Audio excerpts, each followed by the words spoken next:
अजबे किस्म के बात भइले बेमारी का भइल टबलेट मंगा के अजबे किस्म के बात भइले बेमारी का भइल टबलेट मंगा के जुआ वाला चली जाई पाता रोग कब धइले बया के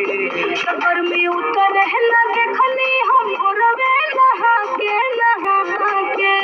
अब चेक करिए